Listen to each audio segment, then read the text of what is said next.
A është e vërtet që ora dorës dhe unaza preferohen në dorën e djathtë apo është dëshirë e secillit? Unaza më sakta lejohet në të dy durt. Resulullah sallallahu alaihi wasallam e ka ndruar herë në djathtën herë të majtën, edhe pse dora e djathtë është më parsore për unazë se sa e majta, por lejohet me lëviz ndonjëherë edhe në dorën e majtë. Pra më parsore është e djathta.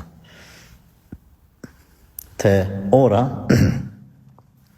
kur e kanë vendosur në kohën e vjetër, kur ka dalë ora dorës, në dorën e majtë, e kanë vendosur për arsye se kanë punu me dorën e djathtë fizikisht. Janë lodhur njerëzit edhe ka mund t'ju dëmtohet ora, ose t'ju këputen rrypat, e kanë majtë në dorën e majtë. Kjo ka qenë arsye që është përhap ma shumë dorën e majtë.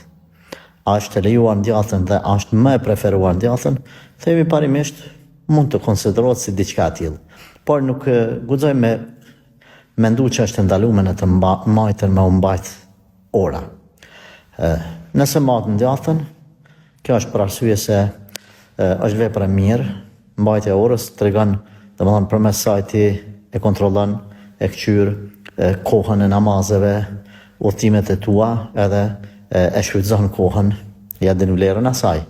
Andaj e konsiderojmë si punë të mirë mbajtjen e orës, edhe mbajtjen e unazës, si sunet, po them kështu, praktik të pejgamberit alayhi salatu wassalam.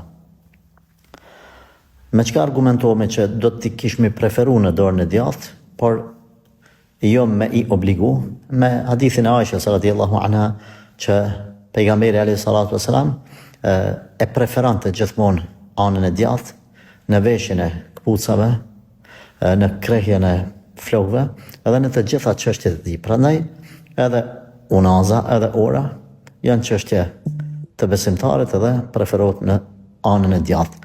A ka mëkat ana e majtë? Absolut jo. Absolut jo.